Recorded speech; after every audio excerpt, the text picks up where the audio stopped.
Welcome everybody to the AMA with the amazing Jackie Fox. How are you doing, Jackie? I am doing great, actually. Yeah. We've spent a weekend doing laundry and streaming. That's right, That you were on my Twitch channel, surprise guest. That was a I lot of was, and then fun. Amanda, and then you went and were on somebody else's channel, and you're everywhere. I am. I like guesting on people's channel. For those of you who don't know, I'm Amanda Panda. I'm a friend of Jackie's. I'm a board game Twitch streamer, so that's what we were talking about. She was playing a board game with me on my Twitch channel, and I was playing board games with other people on their Twitch channels and stuff. You all should know the incredible Jackie Fox because you're here on her YouTube channel. She is going to do an AMA, and I'm going to help moderate. It's going to be a conversation with Jackie, basically, between friends, with you in the chat. So, welcome in, everyone. Hello. So actually, we're going to get to your questions in a sec on this weirdly cold and rainy Saturday in Los Angeles. But we're going to have a good time. We're going to heat things up a little bit. And Mm. all right, so hopefully everybody is here. And yeah, I've got I can see your questions. Amanda can see your questions. But before we get to them, I kind of want to talk about something serious that was triggered by something that happened the other day that actually really kind of upset me. And this has never happened before, but a man showed up at my house after dark, rang the bell, and wanted me to come out and sign an autograph for him. And he came up with this story. And now I can recognize these professional autograph seekers really easily now. And it was clearly one of them. But a guy standing there, first of all, during a COVID outbreak, a really bad Omicron outbreak in LA, and wants me to come out and open the door, which is no way. But also, I think this was a white guy who fit prevailing gender norms. And here's a woman uh, who's standing there alone, and a guy is standing there expecting a woman to just open her door to him. And I think that it is a luxury to be able to go through life and not even realize how potentially threatening that is for a woman, especially a woman who has been very open about having been sexually assaulted in the past. So I just looked at him and I said, "No, sorry, have a good night." But it's like you come to my house without my knowing or expecting you. No, I was actually very nice to him, Dan, because I just wanted him to go away, which he did. And I'm sure he was a perfectly safe, nice guy. But I'll just tell you right now, you come to my house, you're not getting an autograph signed, and you may be getting greeted by something that you don't want to be greeted by, because it did freak me out.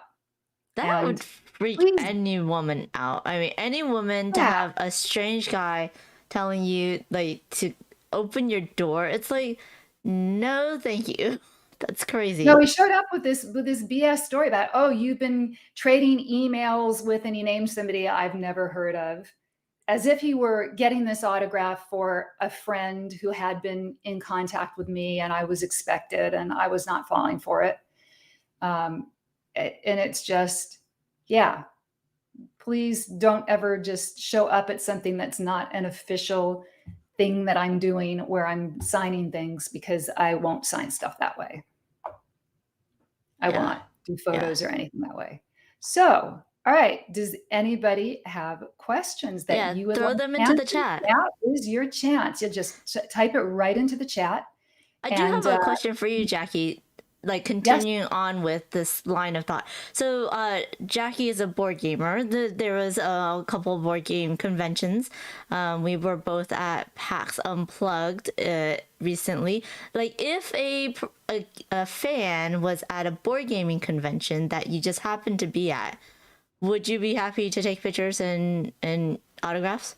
I would be happy to take pictures. I will not sign Runaways stuff. Ah, That's a long story, but I basically, because of all these autograph seekers, no longer sign Runaways things. Now that may change, but yeah, if somebody's at a board game convention with me, happy to have a photo taken. Sorry, Yeah, these days it'll just, it will be in a mask. It won't be all that exciting, but yeah, I would do that. that's cool. So And I know like California law has changed in that for autographs to sell autographs, you have to have a pedigree. So you have to know exactly when you got it, where you got it, and stuff like that in order to sell an official autograph, which is really interesting. that's So interesting. Yeah, the professional autograph seekers come up. They know enough about you that they can pretend that they're a fan. They'll usually they'll say, "Oh, I came all the way from," and it's always someplace that's not close. It's where, and they'll have a driver's license, and they'll show it to you. And then when you say no, they'll offer to pay you. And I have seen my autographs selling on things on eBay for thousands of dollars. That they'll, wow. yeah, it's weird because mine is the rarest one aside from our drummer Sandy, who passed away a number of years ago.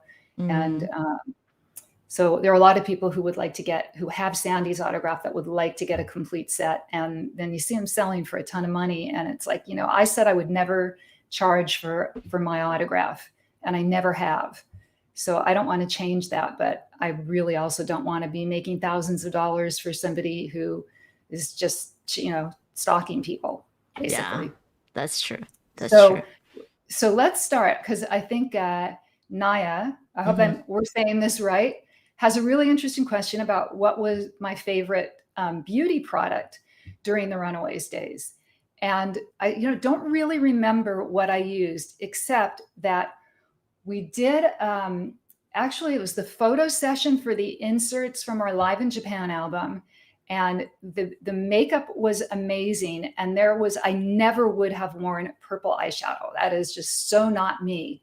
But the makeup artist did this shade of purple and gave it to me. And it was just spectacular because it just brought out the blue in my eyes and made them look really intense. And it was the first time I'd really had good professional makeup done.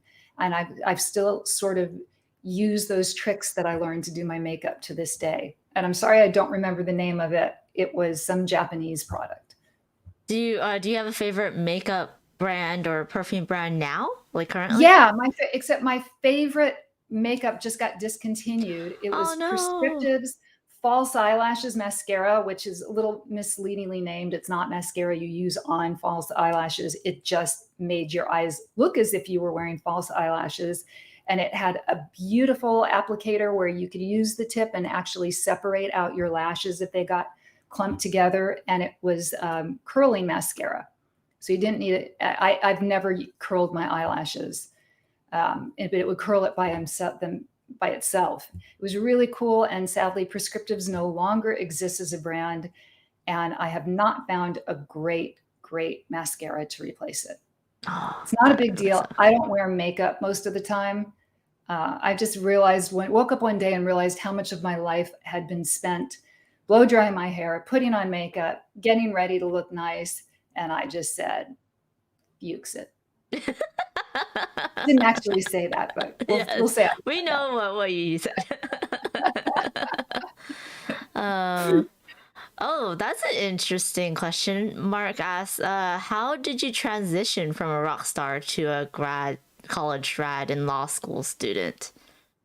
So when I left the band, I was really tired of the sexism in the industry, and I had this very misguided notion that if I went onto the business side of things, I would be a little more immune to that and could still be in the music industry and be hassled less.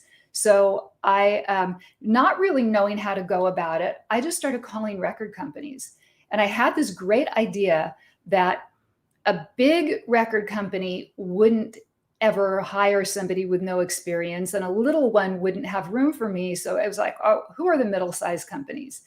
And I was just there, Chrysalis, Casablanca. It's kind of like eeny, meeny, miny, mo. I just went, oh, I'll call Chrysalis.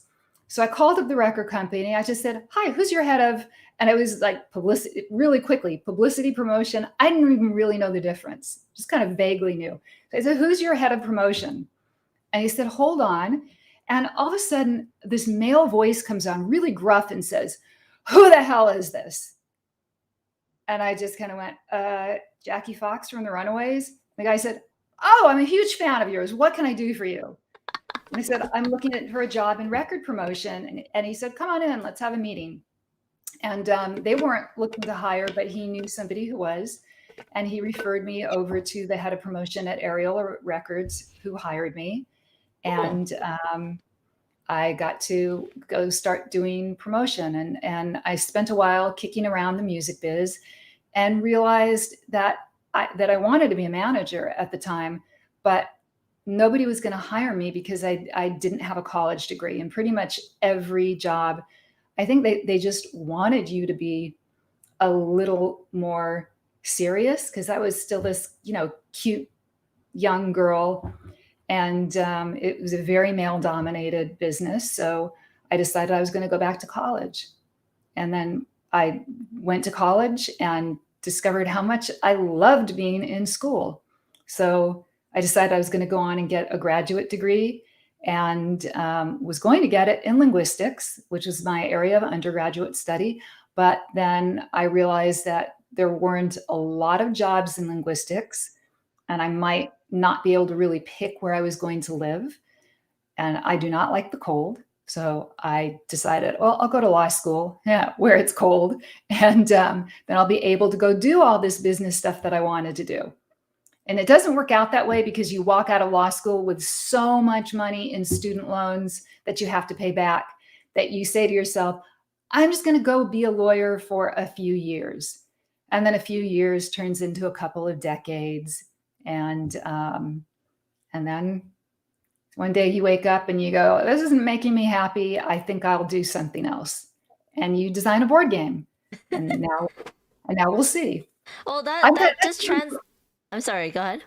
That's kind of the compressed issue. That kind of transitions nice into Alpha Three's question. Do you have any future projects abroad you like to carry out? I was just going to do the first section. Like, do you have any future projects? I think Alpha Three is thinking of, like, musical projects abroad, but your future projects right now is designing a board game, right? Yeah, I've actually been designing a number of board games, but one which is currently being called Rock Hard 1977, and is about being an up and coming musician in the 1970s music scene. Only I've rewritten it so that it focuses on the fun parts, as well as the part that's hard work, but setting aside the things that were a little sexist and not so nice. And you can play as a male or a female or an androgynous character, because we didn't really call people non-binary, but non-binary people have always been around and very much attracted to the rock scene. So you get to play as one of them if you like, and every character has a special ability, and you're balancing working your regular job with rehearsing to improve your musical ability, gaining yourself a reputation, writing some original songs so that you're not just a cover band, probably getting a manager and a record deal and playing bigger and bigger gigs. And it's a great deal of fun. Amanda has been one of my play testers, and It's has been fun. yeah, and it's always fun having Amanda play a game, any game with you.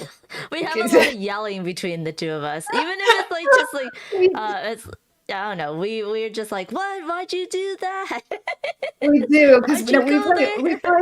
It's more when we play against each other. There's not a lot of yelling. When we play and we're on the same side because we're doing a cooperative Cooperative game. game. Oh my God, we just yell. One of our game groups said, "I can't do this with you guys anymore. There's too much yelling." Yeah, but it's So, always fun. It's always and fun. yes, I will absolutely sign any board game that I design. But There you go. it is kind of surprising how long it takes from when a game design is complete, I'll put that in quotation marks, to when it hits the market. It's about a 2-year process. Yeah. So at the earliest, we're looking at maybe holidays 2023. Mm. And yeah, I will absolutely sign that. Be very happy to. So William Dobbs says before we came on, so there was a little slideshow. There was a picture of you holding money with a trophy. I do believe that's from your Jeopardy days, correct? no, that is pre-Jeopardy. That's when I Oh, started doing pub trivia, and that was the year my team won the King Trivia, or the first time we won the King Trivia region-wide championship. which was a great moment because we walked into this pub and we were playing against some really, really good people. Brad Rutter, who is still the person who has won the most money on Jeopardy and who is one of the chasers on ABC's The Chase now, was on a team there. And these were some of the best quizzers in the nation.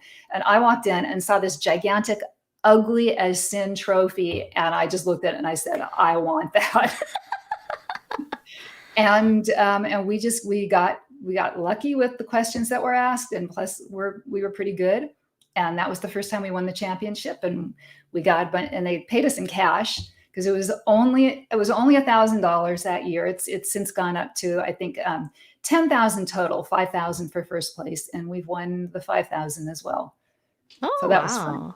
That's awesome. And that's basically, if you want to be on Jeopardy, I'd say the best way to practice to go on that is to go do pub trivia. Although right now, can't recommend it because I'm not sure how safe it is with Omicron, but you just have to do trivia, and a lot of questions come up over and over and over.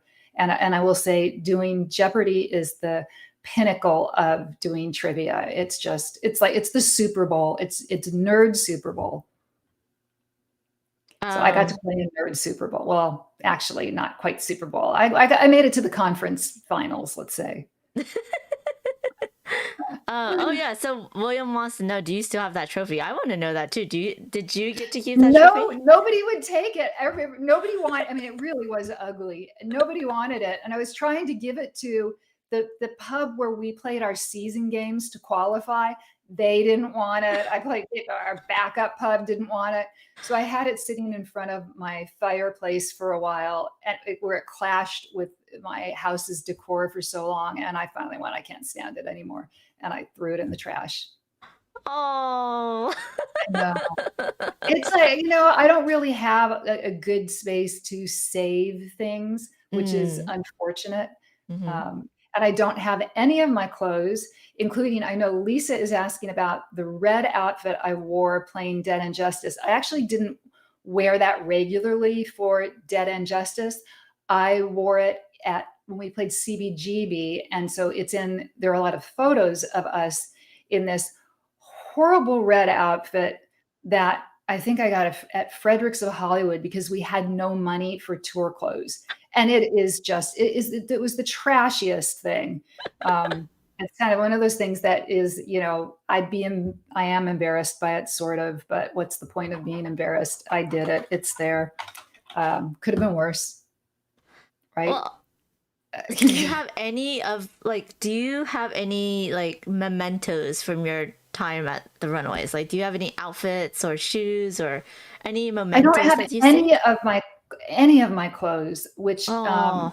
they somehow in the process of moving over the years have disappeared. I really there are a couple of things I do wish I had. I had these Fiorucci gold lame jeans that just were these designer pants that fit amazingly. They were comfortable. They were beautiful.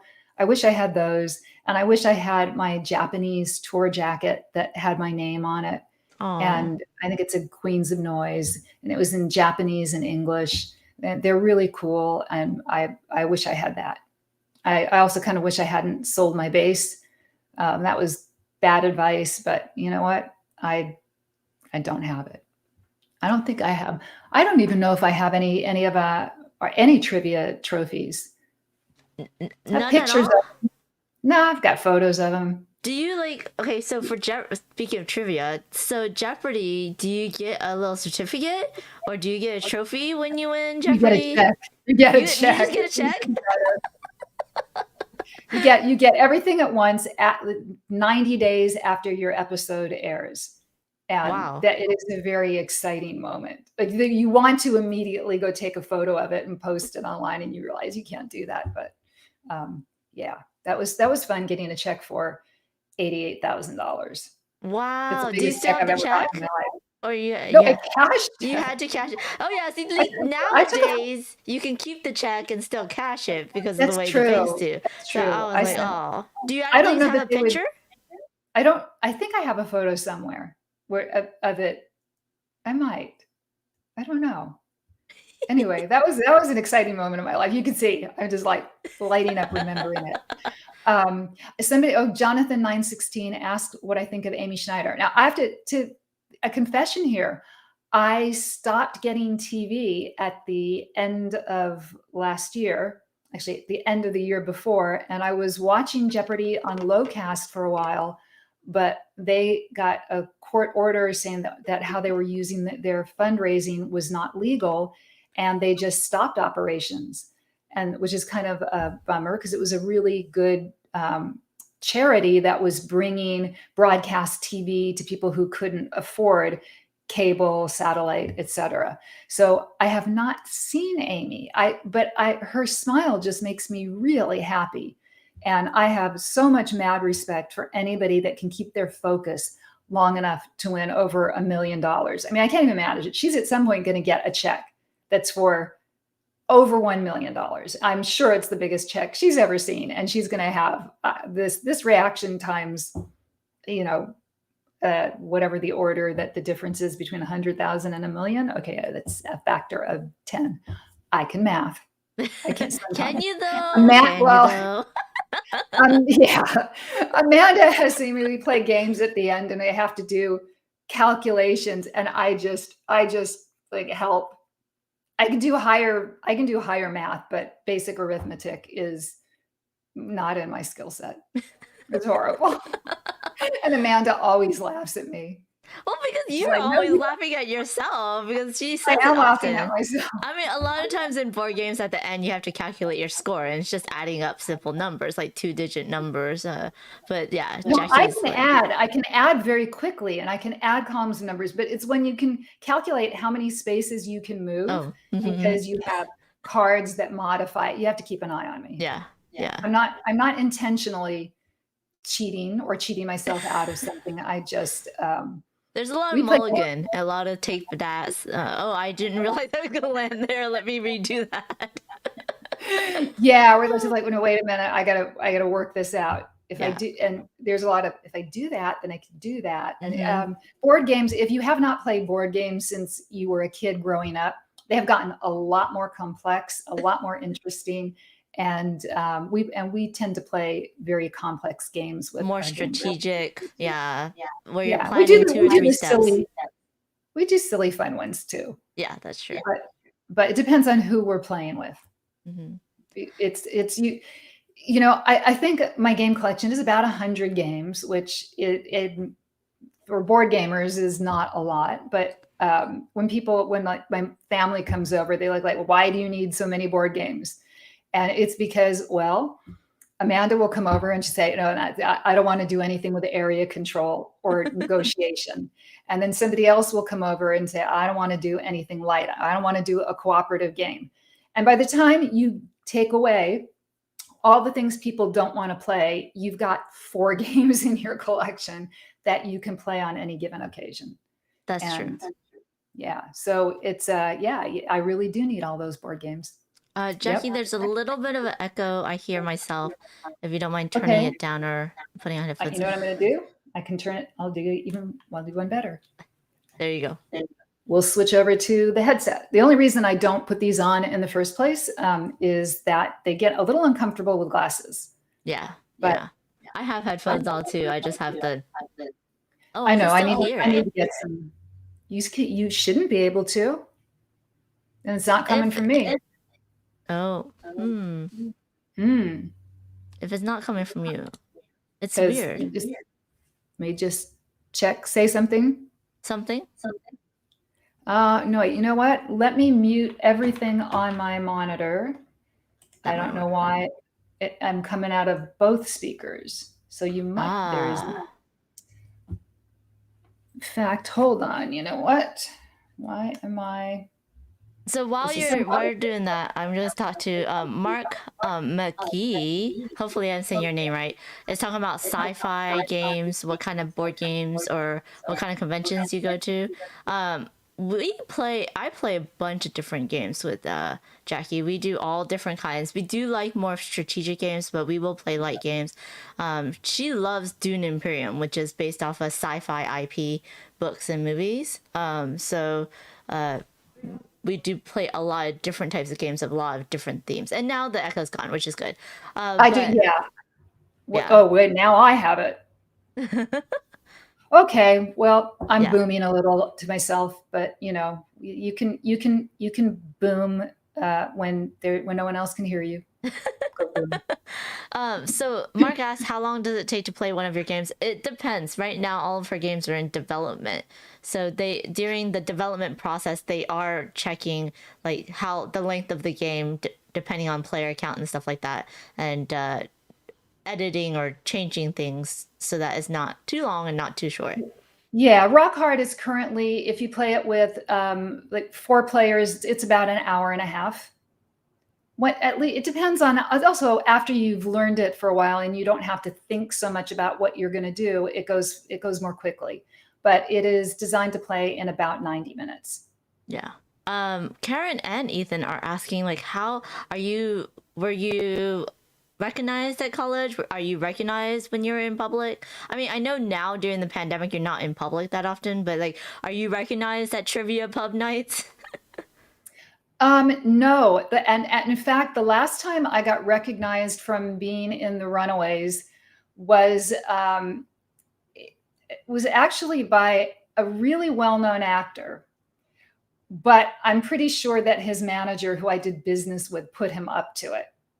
Because I went out to lunch and here comes, I won't tell you who it was. And and he's an actor. So he can act like, because I said, oh, so-and-so put you up to this, right? And he said, no, I recognize you. I'm a big fan from back in the day. And I'm just going, you're an actor. You are very convincing about this, but I'm not buying it. But it was actually, I will tell you who it was. It was Yeah. Paul Bettany.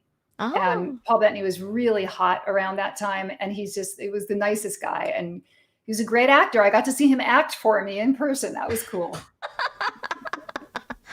there was a question earlier about Oh, but I do have, oh, sorry, Amanda. I No, don't you're mean to fine. interrupt you, but I do have a great story about this. So Yes.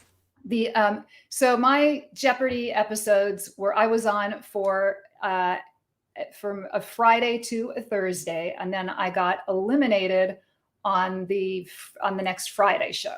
So I guess I was on for a week. And that weekend I went out with a friend to go play just some board games at a little deli that was near my house. And we went after the lunch hour. We're sitting there, and there's a group of people at the next table, and the kind of elderly man at the next table was kind of a blowhard, and he's telling us he's mansplaining things to his wife and really being obnoxious, and I'm trying to ignore him, and all of a sudden I hear him very loudly proclaim, yeah, I watch Jeopardy every night, it's my favorite show. And so I had to look over and I said, oh, excuse me, you watch Jeopardy? I said, I haven't been able, I missed the last week. What happened? And he said, oh, there was this woman on who won a bunch of games, and she was a lawyer and she was a surfer, and she was a rock star. And he's giving me my whole bio to me, just looking right at me, not recognizing me at all. That was hilarious. Oh my And gosh.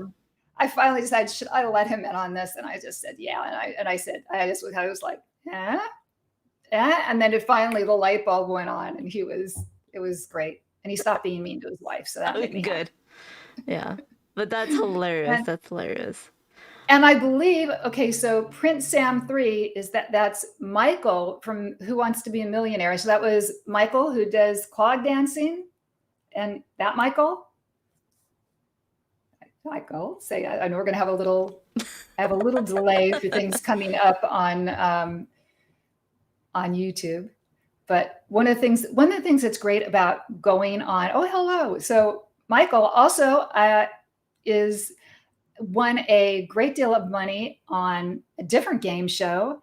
And I believe was, no, I think he had the first, Michael, that was you, right? The first same-sex kiss on an American game show.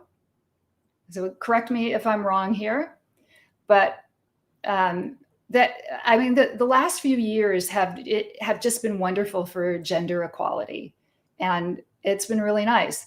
But the other thing is, you go onto game shows, and it's such an intense experience. you bond with the other people that are there, and you make friends. And yeah, there he is, Wheel of Fortune. He won a whole bunch of money on Wheel of Fortune, and his partner came up and they kissed on national TV, and it was just beautiful and loving and special. So and we are still Facebook friends, and yeah, and I met another person that I'm still really good friends with from that. Yes, and there's Maddie, my other good friend that I met from Who Wants to Be a Millionaire. And before I tell his family what my favorite song is, I will tell you, I'm shocked that Matt is my friend, because I I made him move away from me because he was wearing cologne, and I have chemical sensitivities. And we were all you're in Who Wants to Be a Millionaire? Every single contestant that tapes on the same day is in this one big green room. And there is so much nervous energy in the air. You can feel it. And it starts making you nervous. Jeopardy is a little bit different because they keep you busy all day. So you don't have time to sit around building up that nervous tension. And but Matt became a friend of mine and is one of my favorite people in the entire world. So I am going to bump his question to the top of the list. And my favorite song is wow. I will tell you right now, it's going to be a Mozart aria. So that's probably not what you were expecting or looking for, but I love Mozart's operas, something that people don't know about me. And that's why the day that I went out on Final Jeopardy, I was having this horrible hypoglycemic attack. I got my dream category as my last Final Jeopardy question. And there was no way I was going to win. I was already locked out. But I thought, well, at least I can go out with a perfect record in Final Jeopardy. Here's my dream category. It's works by Mozart. And I was so hypoglycemic that when the clue came up, I could only read 2 words. Oh. And it was Mozart and last. I mean, I couldn't read the rest of the question. And I just immediately wrote down the name of Mozart's last symphony, which is the Jupiter Symphony. And I'm kind of looking at it, and the brain is just starting to work. And I'm like, that's a really hard question for Jeopardy. It's like, wow, I'm going to be the only person that gets this. And then time was called, and I looked up, and I very methodically was reading this word by word by word as they were going to the other contestants. And all of a sudden I saw that it was the last thing that he wrote, and I just went, duh, it's the Requiem, which they cut out of the broadcast. And I think that rankles me more than having not won a 5th game, not qualified for the Tournament of Champions, is that I missed a Mozart question that I knew cold, and it still bothers me. And then I was under the Mozart curse, and it was like every time I got asked a Mozart question after that, I would miss it. And all my teammates knew about the Mozart curse. Oh, dang, that sucks. I finally broke it, but okay, good. Kind of like, whew. Since you've been name dropping, Rob Brands wants to know, have you met, are there some rock stars that you've met that you felt were wonderful and maybe still keep in touch with? I will, yeah, I trade. Okay, so Rick Nielsen of Cheap Trick. I mean, all the guys in Cheap Trick were wonderful and are wonderful people. And I ran into Rick Nielsen at the premiere of a musical based on the early days of the Beatles, a show called Backbeat that he was a producer on. And during the premiere, a friend of mine who at the time was the director of Center Theater Group, which is what was putting this on at the Amundsen, invited me to the opening night dinner gala. And Rick was at our table, and we started talking, and he and his wife were there. They're the nicest, most ordinary people you would ever want to meet. And we found out that our birthdays are 2 days apart. So every year we text each other happy birthday.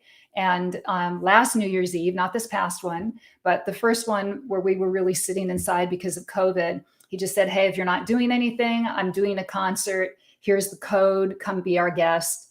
And so I did that and watched Rick Nielsen's non-Cheap Trick band play, and they were great, as you might expect.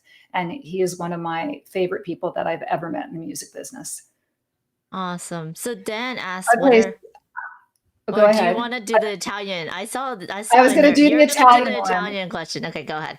Yeah, so Alpha 3 is asking me if there's my favorite book that changed my life. And it's one, devo pensare un po'. Well, you know what? I'm going to say it didn't change my life, but something that was, and I still have it, was when I was in college and when I was taking advanced Italian, we put on a one-act play by Dario Fo, Non tutti I ladri vengono a nocere, which means not all thieves come to harm, which in Italian just means for the purpose of harming. It is very funny. And when I demanded the lead in it, I insisted on it. And we got to do that, and just realizing that I could do memorize dialogue and act in Italian was just spectacular. That's amazing. That's crazy.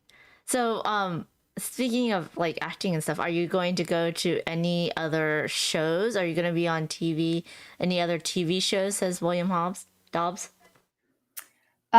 Be, well, possibly. There is a friend of mine asked me, saw me with, and some of you might have seen me on game night with kind of curly hair, which is not quite what my hair is naturally like. I agreed before the COVID outbreak, I had agreed to be in this documentary for British television. And I wouldn't go into a salon though, even though I would have been the only person in there. So my hairdresser came to my house, and he came to do. I'm hearing something in. Is that your house, Amanda? Oh, okay. I just suddenly heard this woman's They're voice, not and hearing anything. Yeah, my mom just walked by, so I muted myself for the broadcast. Apparently, you're hearing oh, it. hi. So sorry, everyone. That was a little That's okay. Just making sure it wasn't voices in my head. What were we talking about? We were talking. Wow. about your interview for British TV Oh yeah, so during the I agreed pandemic. to do this documentary. Hairdresser came to my house, and he said to me, he said, "Well, I'm not going to be able to use bleach for this." And I don't know. It's like, can you do my hair? And he just said, "Yeah." He did my hair. 'Cause I ran in. He was wearing a mask and a shield. We were in the backyard. Run into the house, take a shower, wash everything out, and all of a sudden, my hair is bright copper. And I freaked. It's like, you got to fix this. You got to fix this. I'm doing a documentary tomorrow. And his way of fixing it was to go do what he had done again to put more copper in my hair, and then go get toner and tone it back down. And somehow, in the process of doing that, really damaged my hair. And so you can see the top is all smooth and shiny, and the bottom is kind of frizzy when I do that. So if I let it dry alone, for some reason, the damaged part grows in curly. And but this is a long way of saying that this documentary, which was not supposed to be a Me Too documentary about the music business, but ended up being a Me Too documentary, and not worth, in my opinion, damaging my hair like that for. But they may get a deal for it to be out here. It's called Look Away. So I haven't heard. I don't think it did that well in the UK, so maybe it won't be, but that's possible. Okay, Phew, cool. okay. So, what are your favorite current bands or musicians? Says Dan Felsenheld. There's a lot of Dans in the house. Yeah, Dan is also a trivia and game show Oh. person, Mm-hmm. which is how I know him. And my favorite band, speaking of Italy, is Måneskin. They were the winners of Eurovision last year, and they are an Italian rock band who has broken really big in the States. And it's because they're incredible, and they're just completely channeling the 70s. And it makes me feel like I'm back in the era when David Bowie and Queen and all these great um, bands that were playing amazing rock and roll and pushing gender boundaries were around. And they're channeling everything that was good about the 70s. Awesome, awesome. So speaking of the Runaways, Alice's Awesome Journal asks, like, what's your favorite memory of Joan? Um, okay, so one of my favorite memories is because all right, we were playing in a club in Cincinnati, but we were staying at a really cheap motel across the state line in Highland Heights, Kentucky. And our manager was involved with our lead singer at the time, and they went off to dinner somewhere. And he just, the manager just kind of said, "Oh, there's a restaurant just up the road a little bit." So Joan and I went out to go have lunch, and we're walking and we're walking, and then we're walking some more. And after about half an hour of walking up this road with guys in pickup trucks and rifles mounted on the roof driving by, which we, as urban girls growing up in LA, San Fernando Valley, had really never seen before. And we were 16 years old, so that was a little freaky.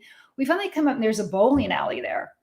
And we're looking at each other going, is this the restaurant?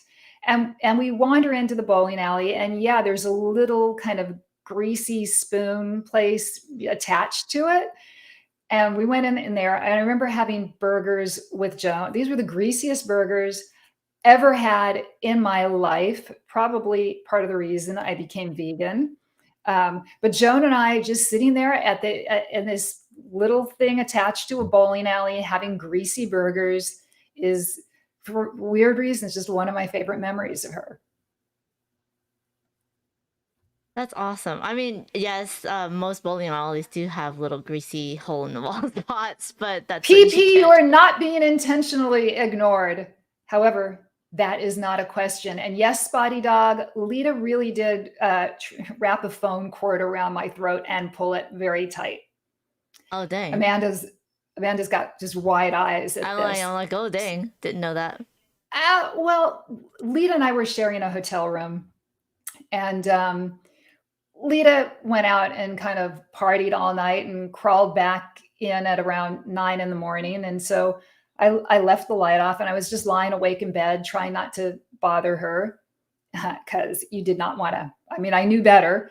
And we had a mutual friend who I had scheduled a call with, because this is in the era before cell phones, and we're staying in motels. Calls are really expensive. So I didn't want to call a friend at work and not be able to get through to him. So we scheduled it, and it was exactly for noon my time.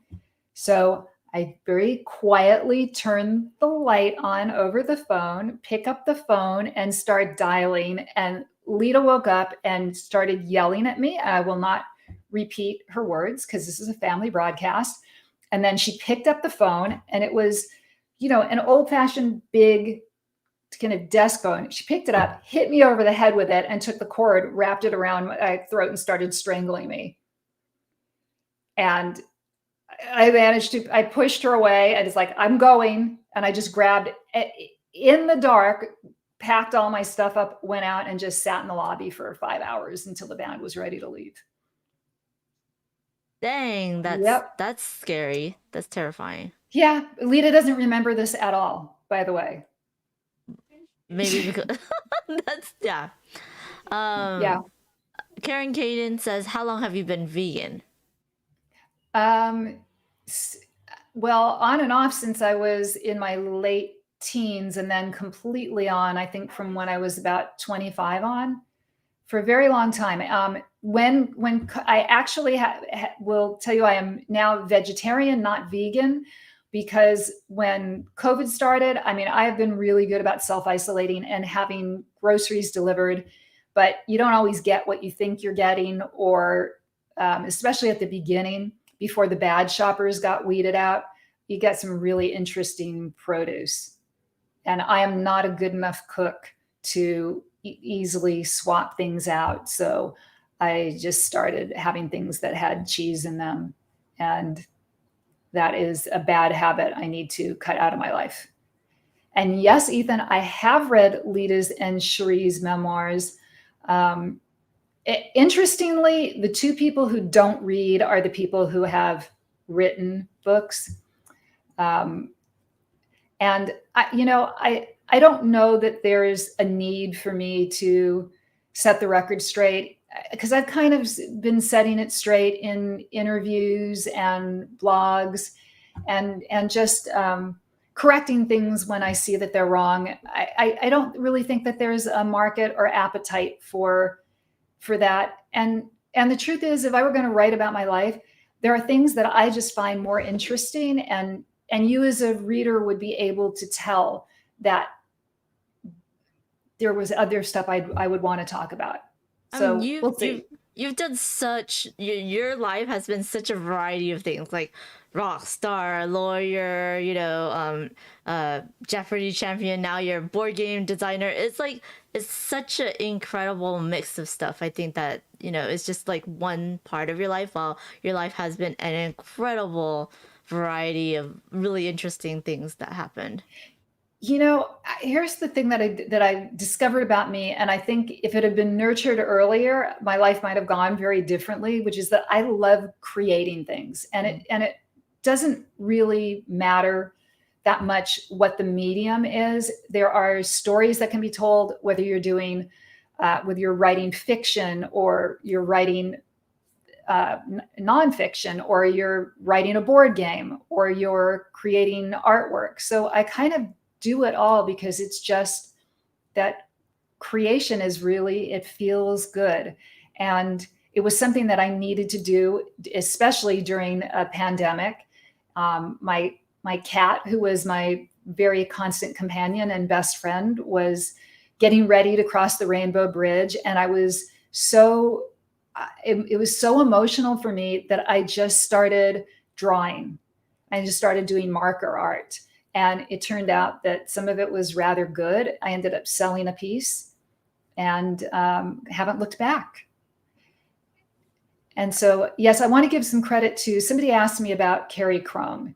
Carrie Crome was a 14-year-old girl who met our producer outside a nightclub one night, and said, "I write songs, but I want girls to be performing them." And that sparked the creation of the Runaways. And Carrie never really got the full credit that she deserved, but the Runaways would not exist were it not for Carrie Crome. And she is just a delightful human being, and just fabulous. So, did you write songs for the Runaways too? I did. We all did. So what was your favorite song? Someone asked what was your favorite song that you wrote. I think I really liked Hollywood, and that's this is a very funny song. Okay, so we did the music first, and Joan and I wrote this, and our producer decided that we should do a rap at the beginning of it. This is very pre-rap, and we had no idea what we were doing. We went out on the street to do this and have street noise. And we just started basically we were talking to each other. and at one moment, something possessed me, and I turned around, and at the top of my lungs, I yelled, "Hey, Foxy, come here." And that is the only thing from that rap. That rap did get released on an outtake album by Cherry Red Records, and it's called The Hollywood Cruisin', and it's probably online somewhere. And it's not me. Sorry, Joan and I had written the music, but Lita and I were the ones who went out to rap talk. And when Joan and I rewrote the song with some proper lyrics, and ended up turning it into Hollywood, which I think is a very good song. And they kept my "Hey Foxy, come here." Now I get it. And I'm seeing Ethan. I'm going to go back to the top of the chat and see what question. Actually, maybe Amanda, you can look and see if there is some interesting stuff that we missed closer to the top of the chat. And no, Louis, that's me yelling, "Hey Foxy, come here." And wow, I don't think I have been described as a mastermind by everyone, but I think if you want to learn a little of everything, just start with what's interesting to you, because if you sit down and like even going on Jeopardy, you just sort of accept that there's going to be a category or two where you really don't know anything.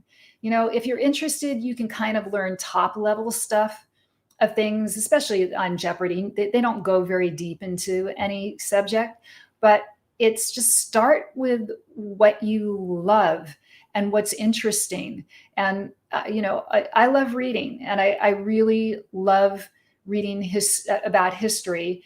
And so, you read some historical fiction and you start building that framework, and then maybe you go read the nonfiction version of it to get it right. And now that you already have that framework to build on, and you just start following it down the rabbit hole.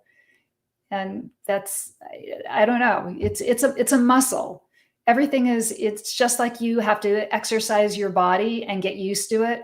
I think reading is something that you have to get used to doing, and it's so much harder now. There's so much else to do. There is you can, and now there's a good time for a plug. Amanda, please plug your socials on there, because especially your Twitch channel. Amanda is a really fun streamer, and she has great guests on her show. I'm like the most boring guest she ever has. You are not. Well, I wasn't yesterday, because yesterday we somehow ended. We had a conversation about Garfield and gynecology in the same It's on the story. VOD.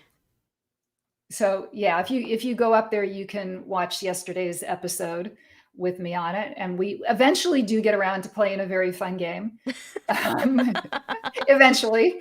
Yes. But Amanda streams. She teaches and streams board games. She sometimes does crafting on her channel, and sometimes it's just a bunch of really interesting women talking about stuff that you don't normally hear people talk about on live streams. So it's a lot of fun, and I highly recommend following her, watching her, and just learning the delight that is Amanda. Thank you so much, Jackie. Dana Engstrom asked, when you do photo sessions, do you remember your favorite photographer to shoot with, or maybe your least favorite?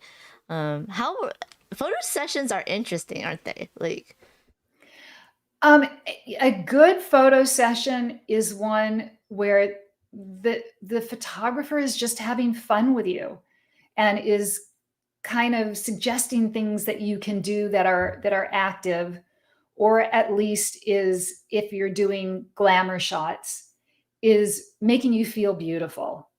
And to me, a bad photographer, actually had a photographer just say to me, "Work it," and it's like, you're kidding. No, we're done. It's just, boy, that is, I don't know. That was that was not actually a photo session, but that was a very well-known photographer who I had dinner with because I hadn't seen in a long time, and wanted a photo of me. And I said, "Okay, you can take one, just with your phone." And he actually said, "Work it." And I went, "Nope. Okay. That was it. You just lost your opportunity." And yeah. So let's see. Yeah, and some of the questions I am skipping because we did an AMA previously, earlier on, I think last year, 2021. I mean, it is last year. So some of the questions were talked about there, and it's archived on the YouTube channel if you want to watch that. But Emily's birthday apparently is your birthday too, and that you have the same birthday with her. And what's your favorite birthday memory? My favorite birthday memory, it's not exactly a birthday memory, but it was sitting in a kitchen that I had in an apartment in West Hollywood with a friend of mine named Lisa, who I had really was just getting to know. And we were sitting in my dining room next to my kitchen, which I swear I rented this apartment because the kitchen counters were pink. And it was just phenomenal having this pink kitchen. And we're sitting right next to my pink kitchen, and we got into a subject of birthdays. And I said, "I'm a December baby," and she said, "So am I." And I got this tingly feeling. I can't explain it. And I just looked at her and I said, "Oh my God, what date?" And she said the 20th, and because I knew before she told me that we had the same birthday. And I just got together with Lisa after 40 years that Oh, we that's so hadn't seen each cool. other. She's a good, so this girl basically who had just done some modeling for a juniors catalog. Um, and I was one of her modeling agents, and she's now a grandma. She looks the same though. It was kind of like we kept forgetting that we had 40 years full of life to catch up on. You think I'm chatting away now. You should have seen me with Lisa. Oh, Um, that's crazy. That is crazy. Um, just so looking for any questions. What was the Japan tour like? Says Matthew Sparks.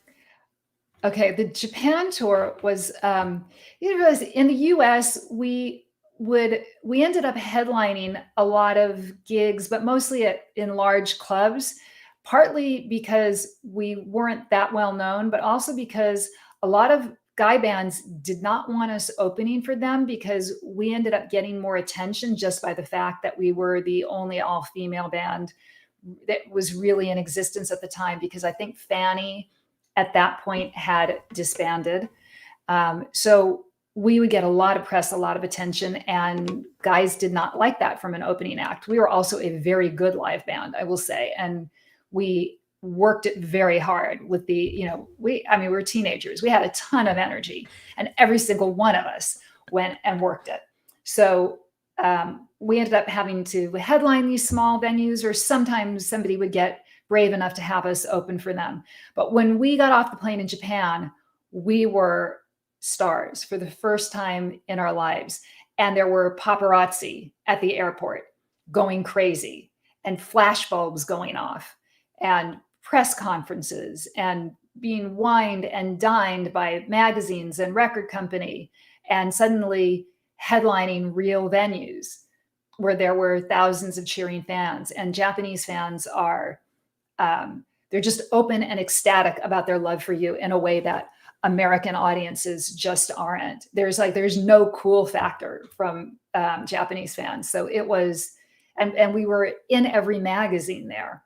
That was crazy. It was great because I got to have that experience of what it feels like to really be a rock star and be able to come home and go into other areas and not be recognized, to be able to go into a grocery store and buy my own produce.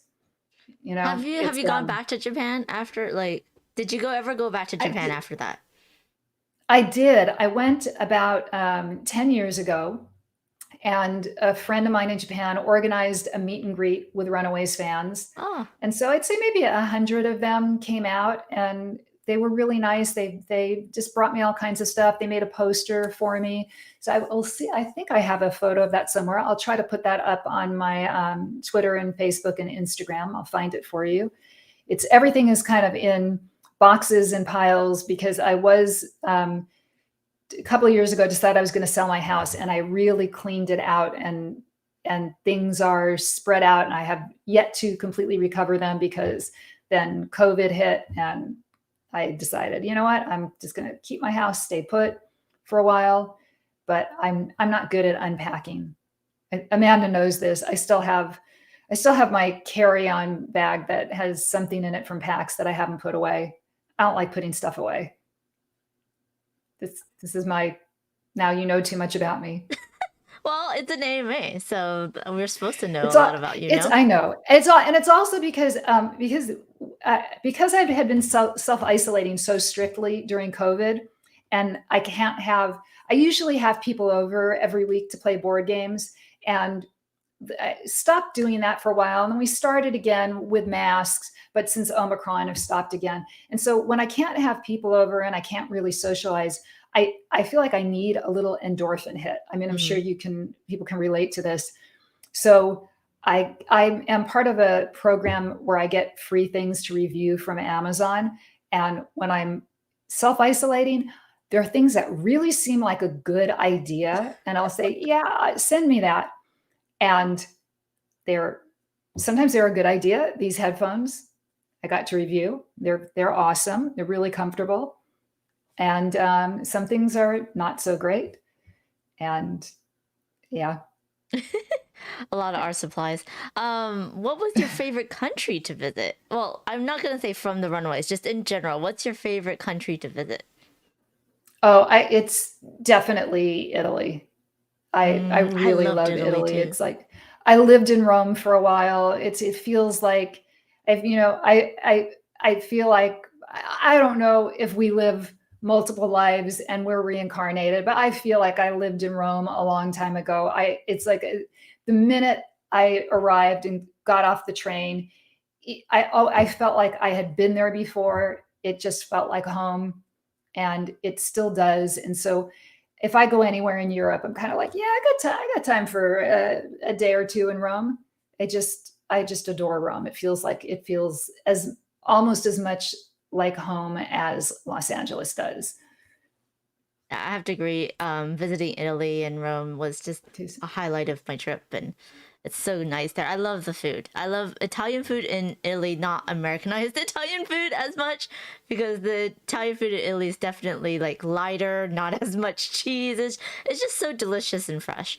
Um, Yeah, it is. What was your favorite thing that you did there, Amanda? it was just, I think it was just the general, like, I felt like I could have a little map and just walk around. I didn't feel like I was going to like really like lose. It was one of those tours that you had a couple days that was a self tour, so like I had a little hand drawn map and I was able to go to the Trevi Fountain and stuff like that, and we just picked random restaurants. Like there was a bridal couple that was taking their pictures, and then they went to this restaurant and we just kind of went there too, because apparently, and it was delicious as long as you didn't get the quote unquote American stuff like ravioli or pizza. It was just like all the regular foods was delicious. We went to a winery in Moscato, I think, and we had, that was just amazing, amazing food. There was like 8 different types of wines they had us, guapa, and there was musicians, and then as Americans do, we start dancing, and then the vineyard employees would start dancing with us. It was just such a great time, and everything was so great because it's good wine when you don't have a hangover after sampling 8 bottles of it. So it was just such a great time. I definitely go back to Italy. I should tell. Okay, so I've had some really interesting experiences in Rome. Um, one of all right, one of that I've never told anybody. So I was taking a bus somewhere kind of late at night one night, and I spaced out and missed my stop, and all of a sudden realized, oh, I missed my stop. I better get off. And then you just get off and go in the other direction.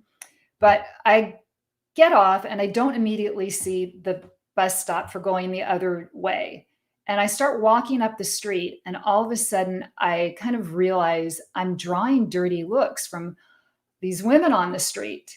And I realize I have gotten out on a street that is lined with prostitutes, and they are Oh, not happy at having another woman in their territory because they each had their little block staked out, and they were just throwing me so much shade.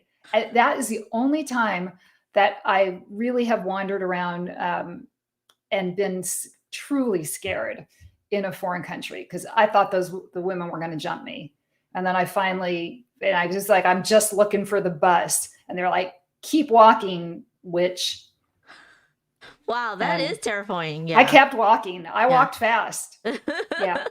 Karen asked, will you ever consider doing a podcast? I mean, you have such amazing stories in your repertoire and such I, wonderful you know, thoughts. Amanda is going to be on every single one of my live streams because I have learned so much stuff to design a board game. I've learned I'm pretty much self taught on a lot of things. And I've learned them, but to add podcasting and add the tech stuff to my repertoire, it's like just learning how to do that. I think it's time I could be spending designing a game. It's time I could be spending writing something, or doing a work of art. And it's just, I don't know that tech stuff is something that I want to learn. And I would really, it's something I would really want to do with a partner anyway. So I'll throw that one over to Amanda. Oh yeah, because I'm the techie behind all of the No, live streams. because you are amazing at doing live content. It's also That's why. self-taught, but yeah, it's been interesting. It was like such a whirlwind year where I'm just self-taught. Like I literally started a week before my birthday and did an 18-hour live stream on my birthday with a week of self-learning how to do a live stream. It was incredibly chaotic, but I had so many amazing people and so many friends, and Jackie was on, and it was hilarious and fun, and it was all board games, and I had a great time. But yeah, that was crazy. It's something I've never really done in my life, which is just to jump in, I guess face first into something so crazy. So But yeah. what made you want to do that? So like I was moderating for board game Twitch streams, and then I saw someone's birthday, and then people were giving them money, and I was like, well, my birthday's coming up, but I don't want people to give me money. So there's a thing called Extra Life, which is people playing video games and board games to raise money for their local children's hospital. And I was like, oh, I could do that. And so I did the live stream to raise money for my local children's hospital. And this is early on in the pandemic, so it was still like they definitely need a lot of help. Kids were getting sick and stuff, and it was hard for families during the pandemic. So I was like doing that, and I just started asking people, and they're like, "Yeah, we will play games with you live, well, even though you have no idea what you're doing."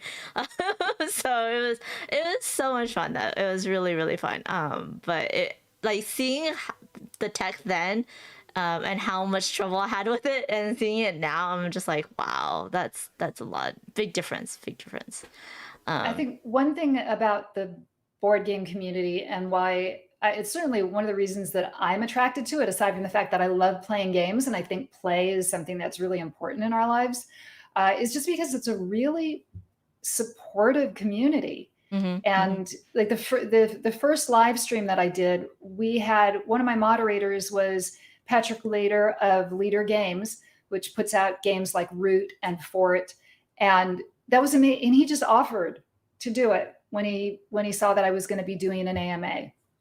It's it's just people will jump in, and it is an industry that has said, hey, we are a hobby that is largely played by white men. I mean, almost predominantly by white men. And we would like to do something about that. And part of that is obviously a business decision, grow your audience. But a lot of it is just, this is really the right thing to do. And so there is a huge push for diversity and inclusivity, and to get rid of people that express sexist, racist views or that are harassers. And the board game community will just cut ties with anybody that does that, and doesn't kind of say, oh, that was unthinking and we need to do better. And it's really strong. And I've never seen that in any other industry. And it's still small enough that you can actually talk to the people that are at any stage, that are creating content for streams, that are designing games, that are publishing games. And it's certainly, it's really nice. I'm part of these little tight knit communities, and I'm lucky to have two of them, the trivia community and the board game community. And it's been really special in my life. yeah, So, and it's a yes, go ahead. PP may just made a comment that said decolonize board games. Mm. And I totally agree. There is a very popular and very good game that I will not play, because you're basically, and Amanda knows exactly which one it is, where you're basically running slave plantations. And they've literally made the people that you have to assign to work on these plantations use brown tokens for them. And it's a great game, but I will not play it. Yeah, yeah. Karen asks, "Are you a Star Trek fan?" I am a Star Trek fan, but I can't keep up. There's too much content, and there's so much great content out there. Yeah, So yeah, But There's like three um, new TV shows that are on like CBS and Paramount about Star Trek. I think Prodigy, Picard, and Lower Decks. I haven't been able to watch those yet, but they're I've heard from many friends that they are very awesome TV shows to watch.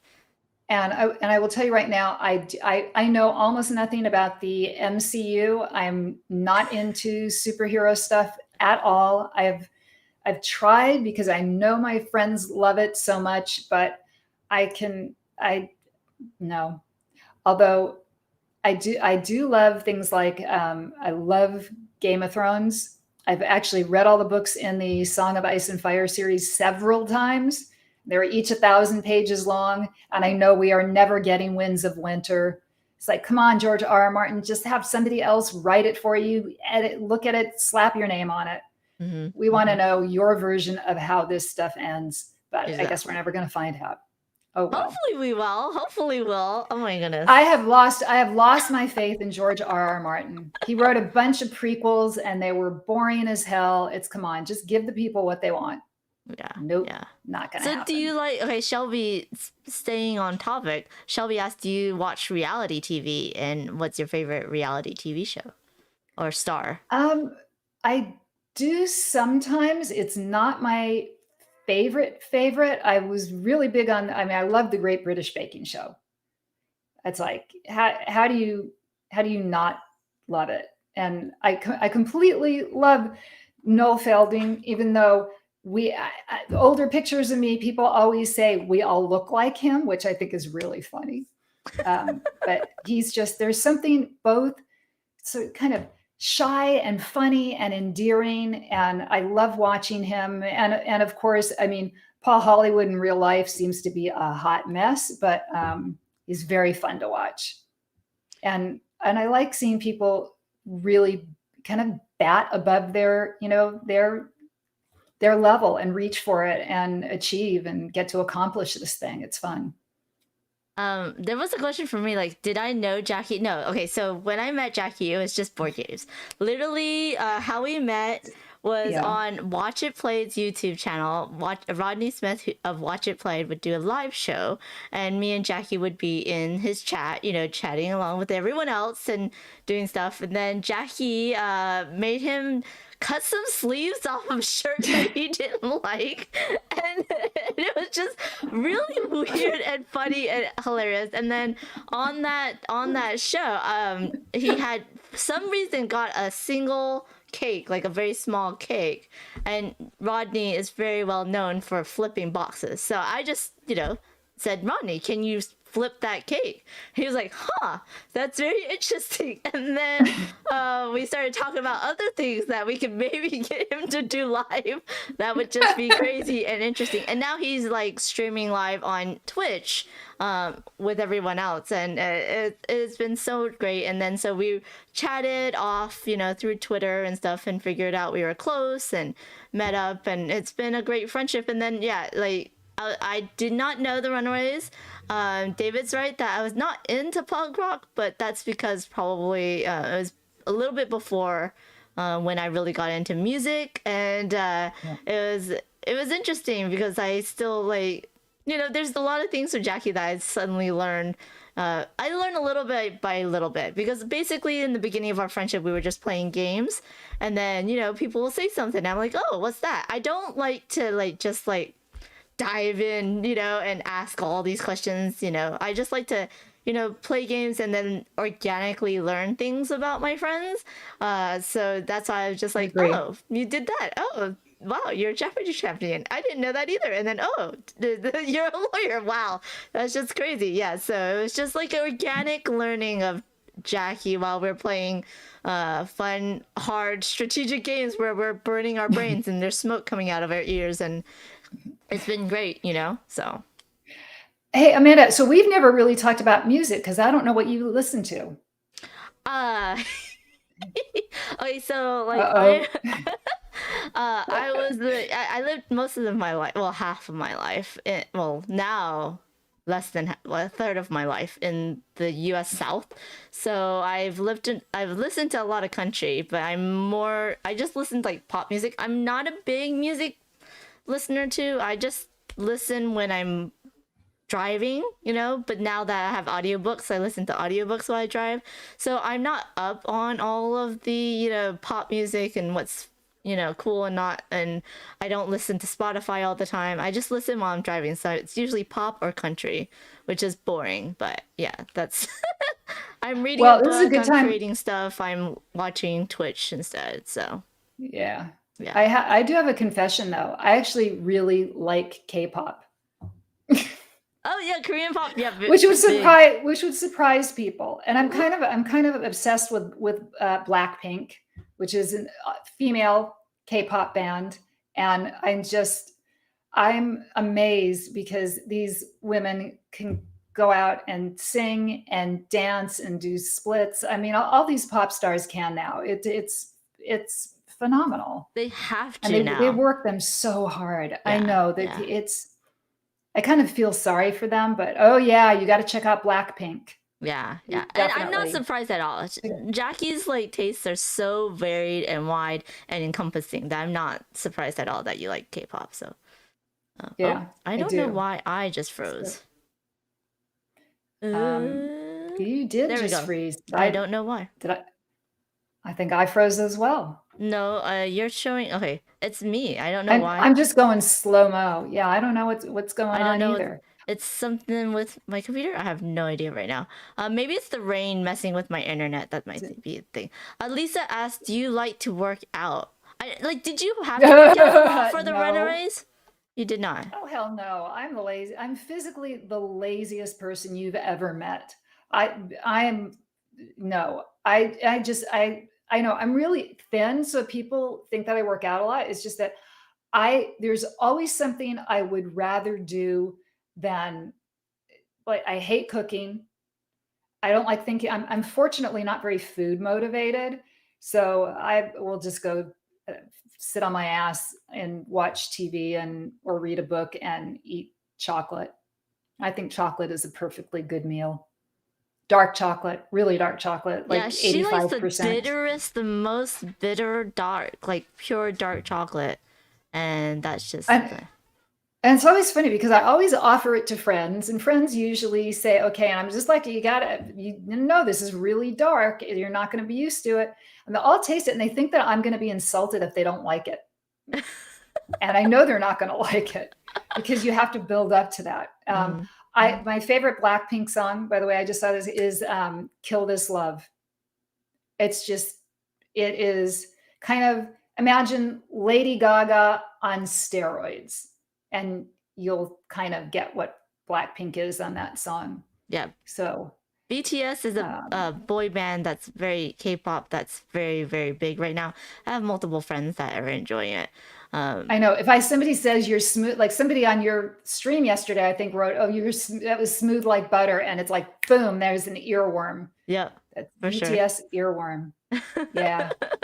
Oh, this Okay. is an interesting question that I never thought of. Karen asked, "Who came up with the name Runaways?" The you know, I believe that was one of that it was he who shall not be named. Mm. Our Lord Voldemort came up with it. It was on a list of other things, including, I think my favorite name that was on there was the Slaughterhouse Five. Oh. But yeah, nope. And which, by the way, is probably Slaughterhouse Five is my favorite all time book. So there you go. How long after the Runaways founded, did you join the group? They formed in August 1975, and I joined in December 1975. Oh So wow, this is so where, very okay, so this close. is Yeah, where math, right, Amanda? 4 months. yeah, yeah, This many months. yeah, yeah. Amanda's laughing because that's true. But I have to count that out on my fingers. Oh, David. Hello, David Waldman, aka D Waltz on Twitch.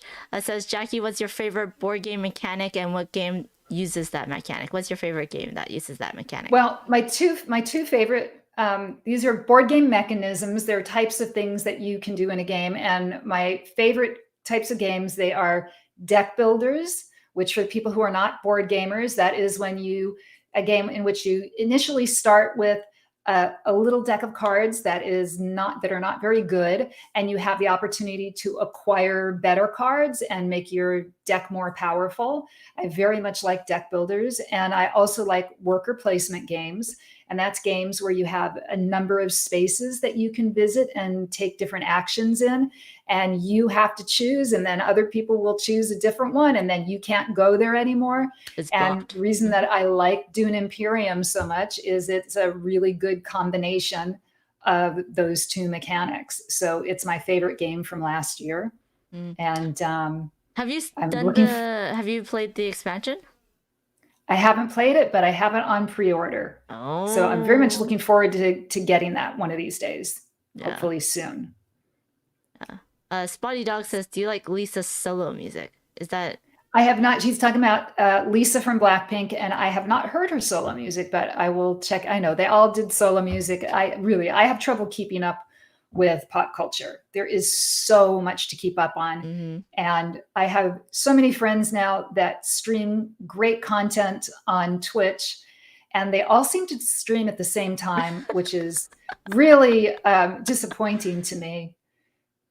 So Yeah, I am but it's trying to just too get, many of us. There's too many of us. So I'm now trying to get Board Game Geek. I will give them a shout out. They are not a sponsor of this video, but they're good. They're good friends and really good people. And they run sort of what you might call like the IMDb of board games. It's a great resource for finding out what people think of various games and finding links to reviews and explanation of rules that might not be clear, things like that. And they also make great mugs that are really cool because they're orange on the inside. And I'm trying to get them to have a schedule, like be a TV guide for streamers, which I think would oh, be that'd kind of be cool. awesome. That would be It cool. would be it would be a nice little resource to put on there. They could put Yeah. their own stuff at the top Mm-hmm. and then just Mm-hmm. put everybody's on there, because I think that would get a lot of hits. But But just for live streams, then that would be cool. Like just live for live streams for streams, Twitch and YouTube. That'd be yeah, cool. That would be awesome. Yeah. I think that would be helpful. Um. So there. Let's see. I'll just continue on What do you our think is thread real quick interesting? while you look for Okay. another question. I'm, But David says that you should watch TLN. So TLN is Tabletop Live Network, and basically it's a bunch of board game Twitch streamers that have gotten together, that believe in inclusivity and diversity and support each other. But they have a marathon, 24-hour marathon at the last yeah. weekend of every month, and there we actually, what Twitch does is they raid in, so you bring your viewers and your chatters into the next person's live stream, and so then there's no overlap. We don't overlap with each other. We basically bring you, if you start at one, you'll be brought into each subsequent streamer's stream for every 2 hours for 24 hours. So it's a good way to watch people I you've have never watched it. known. Yes. Yeah. It Yeah. is good. It's fabulous. There's a really interesting question. I don't know if Alice's awesome Journal of Miracles and Amazement is still with us, but she asked, whether I have any spiritual beliefs, and if so, how they combine with my scientific beliefs. And this is actually, I think, a really interesting subject. And so I'm going to say I would categorize myself as agnostic but spiritual. And because the truth is, I don't know. I mean, the Big Bang happened. It's weird to even talk about it happening, because from a singularity, everything that exists, including time itself, time and space and matter, everything that ever did exist or will exist, at least in this reality, got spewed into the universe or into existence, because there are multiple universes. And what started the Big Bang? I don't know. I like to think that it was somebody, it was like the equivalent of somebody in high school science class. And it's like, it's like a science fair project. And it's like, I loaded all this stuff. I loaded time and matter into a singularity and made it explode. And look, life got created. And the teacher's like, yeah, you can do better, C plus. And that's us, we're the somebody's We're the C plus. C plus.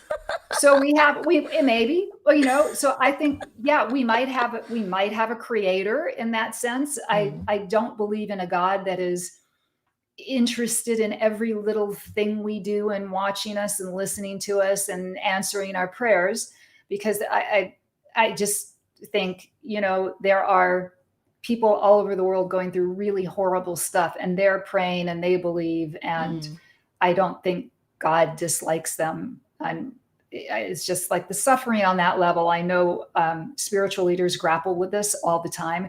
How can a God exist that lets people go through this? And to me, the answer is because somebody created us, but we're not even a blink of an eye to whatever created us. And it might not be, I don't know. I just don't believe in a God in the sense of, particularly some old white guy creating man and then creating women as an afterthought because man needed a companion. You know what I say to that? So Yeah. I know. Okay, so you kind of touched on this, but Dana asked, "Do you have any pets?"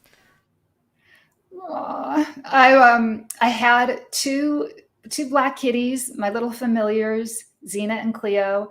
And Xena passed away a few years ago from liver cancer, and then Cleo, just kidney disease got her. I really think that COVID did indirectly, but she passed away in October of 2020. And I held her so much during the end of her life. I actually tore my biceps tendon, and I wouldn't go to physical therapy pre-vaccines. And I finally, it just ended up getting so bad I had to have biceps tendon surgery, and I am just now recovering from that. I'm not even sure. Like, I could probably now hold this in my left hand, but I wouldn't. It's very heavy, and I'm just starting to be able to use my arm at all normally. So I just started driving again. Not that there's anywhere to go, but Are you? I know yeah, but I you were can. looking at kittens. Are you thinking of getting another kitty? I'm always thinking of getting kittens, but until I can really hold them. Oh, hey, Scott, how you feeling? That is Scott. I don't know if you've been on. You've been missing. I've been showing off. We've been plugging Beautiful. Board Game We've Geek. been plugging BGG a lot. And Scott Alden, who looks like just joined us, is he is the guy that started and runs Board Game Geek, and he's a wonderful guy who is currently suffering from the flu. And so I'm glad to see you, Scott, and hope you feel better. Yes, please feel better And soon. yes, Peppermint Patty, Dana knows that was my childhood dog. And there is an awesome photo of me taken by Brad Elterman that is out there somewhere of me lying in the ivy on the hillside of my mom's house with my dog next to me. And I am wearing those gold Fiorucci jeans that I talked about earlier that were my favorite outfit in the Runaways. So, yeah. And Karen asked a question that I love, my favorite series to binge watch. And I think the first series that I ever binge watched, and I had to do it when Netflix was still sending out DVDs, so you could only binge watch like 3 episodes at a time, and that was Lost. Oh. Lost was a great show to binge watch. Do you watch The Witcher now? I love The Witcher. I shouldn't, The because it's so cheesy. Yeah, I love The Witcher. Come on, what's not to like? I mean, it's Henry Cavill in ridiculously tight outfits, wearing a blonde wig and grunting. I mean, it's like, I so want to interview him someday and just say, whose idea were the grunts? And how hard is it to act with grunts instead of dialogue? Because come on, right? It's going to hit me. Well, he's a big Warhammer fan, so maybe I we know. can get him at a board game convention. It's like I learned that. It was like, oh God, be still my heart. Yes. Oh, well, He's so, okay. So since you've had a dog and you currently have had cats, would you get a dog instead of a cat? I thought about it, but I have, so people know, I think that I have fibromyalgia, and it's kind of, my symptoms are very similar to long COVID. And there are just some days that I don't want to get up and move at all. And if you have a dog, you have to. So with a cat, you don't have to move that far to clean out their litter box. I mean, I know that just sounds really funny, but cats are really, they're low maintenance. And at heart, I think I'm just a cat person. I mean, I love them. I love all animals. If my dream used to be to have kind of a ranch house and have all kinds of animals living on the ranch and just have everything there. But And you'll have a hunky Henry Cavill cleaning up after your animals, so you don't have to do it for it. oh, that sounds like a good idea. Oh God, now I'm going to be sorry. I'm picturing it, and whew. All right. Hot flash Sorry. time. Just kidding. Scott asked a question about behind the scenes stories at game shows I've been on, which I did kind of answer earlier in the stream. That I met my friend Matt, who was participating, because we were all in a big room. I'll just repeat this really quickly. We were all in a big room at for Who Wants to Be a Millionaire, and he was wearing cologne, and I was just like, "Get away from me! Get away from me! Go over there!" And we've ended up being really good friends. So yeah, and there I can probably think of some There was other another ones. story on the previous AMA where you talk about when you were able to go to the last Jeopardy that the host hosted, and then Oh yeah, when Alex Trebek was diagnosed with cancer, I proposed to one of the contestant coordinators. I said, "Wouldn't it be great for the last show of the season, because we didn't know if that was going to be his last show, whether we'd ever come back, if you got a bunch of like filled the audience with former Jeopardy contestants, and we were able to just show him what he's meant to us." And she said she loved the idea, but thought that an entire audience full would be too overwhelming for him. So they asked back some of their favorite contestants, some of the people from the Tournament of Champions. So it was Ken Jennings and Austin Rogers was there. Just a bunch of us who had stayed in touch with the show, and it was really moving for Alex. And I sort of wish, actually, I got to contact the show, because we went up on stage in front of the Jeopardy board, and we were all standing there posing for a photo, which they took, and I want to see. And there were only two women that were there that day. That was Pam Mueller and me. So of course they put us on either side of Trebek, and we're there, and he's got his arms around our waists, and everybody is posing together. And literally, we're waiting for the photographer to set up. And Alex just thought this was funny. He leaned over to Pam and kind of smelled her hair, and he said, "Is this my Joe Biden moment?" And Pam was kind of like, "Yeah, he is Joe Biden." oh my goodness. So yeah, there's a one for you. Yeah. So I like the whole if you watch the other one, you talk about him tipping his hat at the very end of the show. And yeah, we were so the audience left. It was the last episode that was taped that season, and then Alex came out and he said his goodbyes, and it was obviously a very emotional moment. And then he went off backstage, and it was like being at a rock concert, because the entire audience was on their feet, clapping and yelling, "Alex, Alex, Alex." And Johnny Gilbert was saying, "Alex, come out. They want to see you again." And he didn't come out. I think it was just too overwhelming and too emotional. So all the audience filed out, and then it was just us left, and we were all just trying to figure out where to go to have drinks afterwards. And everybody's talking, and I don't really know that area. So I kind of turned around and I looked over at the stage, and there's this guy standing there in jeans and a like a baseball jacket and baseball cap, and he just lifted his hat up, like just gave a little hat tip, and I realized it was Alex Trebek. And I don't even know who saw it. It was just him saying a private goodbye because it might have been for the last time, and it just was like this. Whoomp.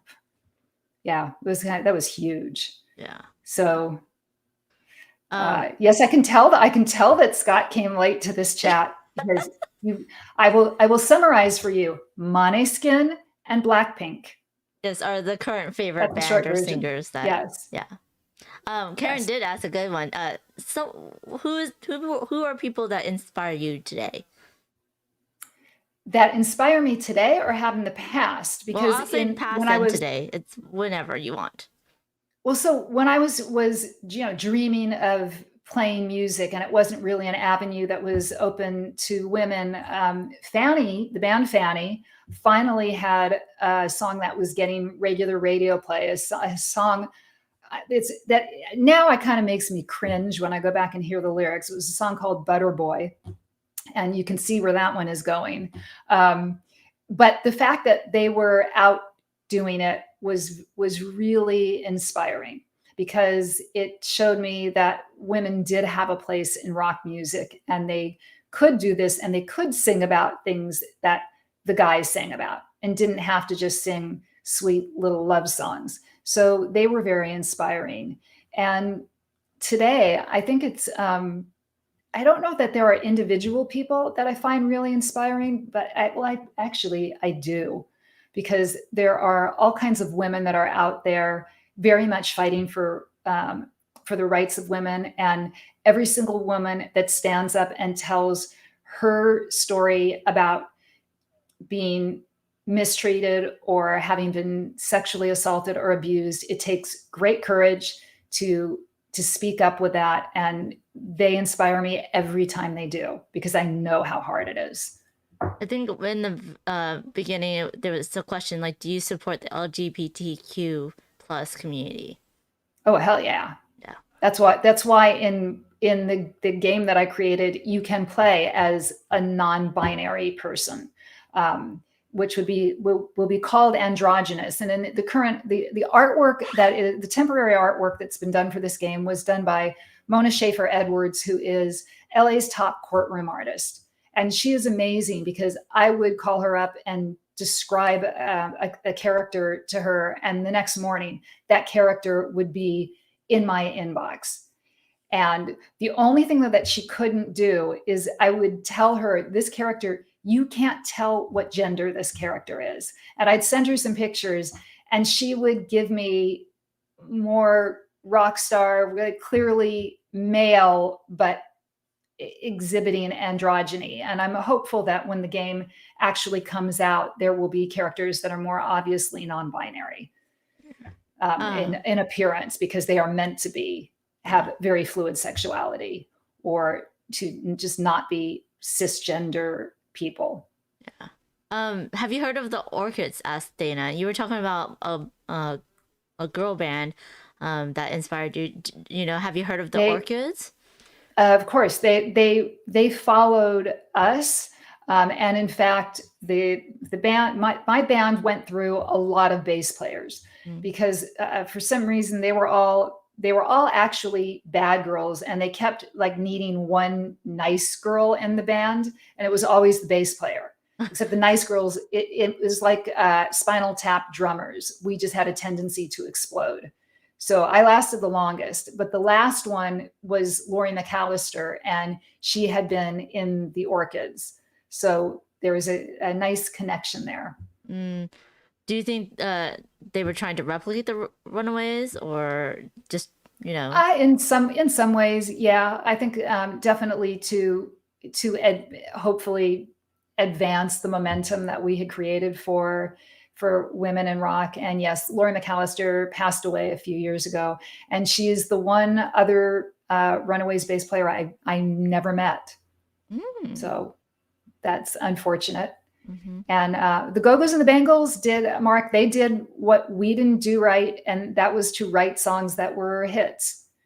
And we were not very sophisticated songwriters, and our manager was not thought that he was a very sophisticated songwriter, but he wasn't. And so we just didn't have great songs. I mean, they're fun, but the Go-Go's and Bangles had amazing songs. Did you ever did the Runaways ever open for Blondie? We never did, but when we played at CBGB in New York, the the the Ramones and Blondie showed up to our sound check one day. So we got to meet Deborah and hang out with her and with Chris Stein and I think a few other people from the band. And some of the Ramones were there because I remember Dee Dee Ramone was wearing a Ramones shirt, and I think I was wearing a Runaway shirt, and I wanted us to trade shirts.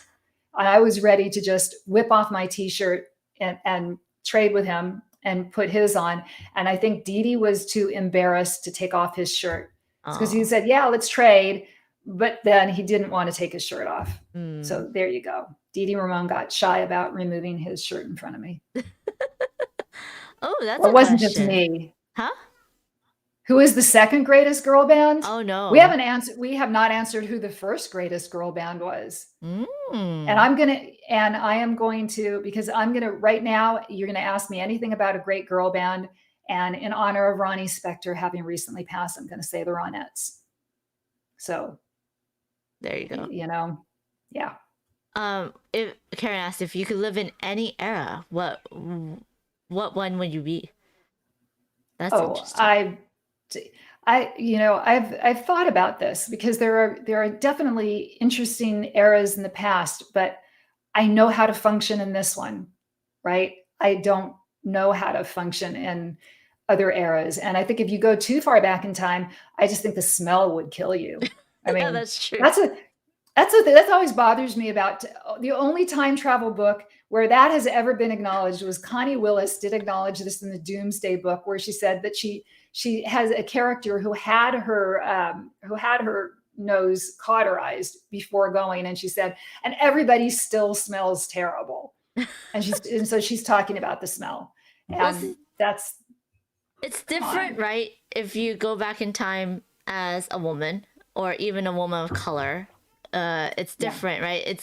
It's most of the time that question, I think of it from a wealthy white male perspective, then it's kind of interesting, right? To go back to other eras. But if you think of it from who we are right now, I'd rather go forward in time than backwards in time, just because I I know don't that. know. When you see you kind of I don't want to make this I want this to be a fun stream and Yeah, I don't yeah, want yeah. this to be a downer. No So worries. I Yeah. don't want to focus on the state of the world. But Yes, the future could be a very scary place. that's It's true. up to us to make the future a place that we would want to time travel to. Yeah, that's totally true. How's that? Yeah.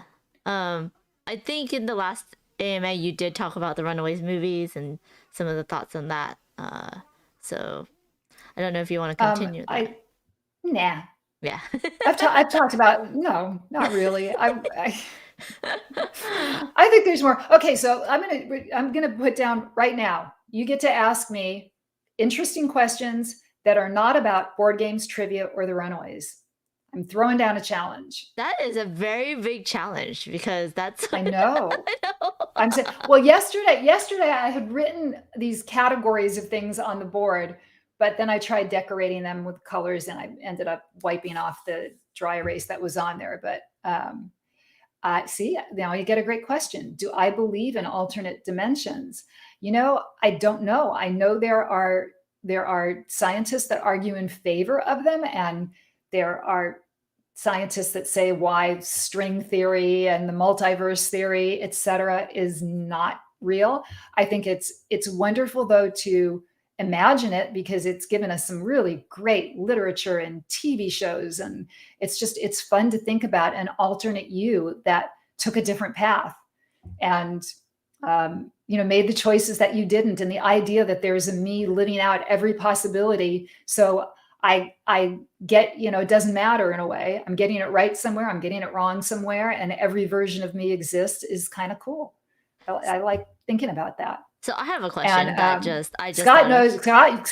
Scott keeps asking stuff that he missed. Dark chocolate, Scott. The She darkest knows. chocolate, almost 100% dark chocolate is what she likes. I have a question though. Is there a Yes. TV show that you would want to live in? Is there a TV show universe that you would want to live in?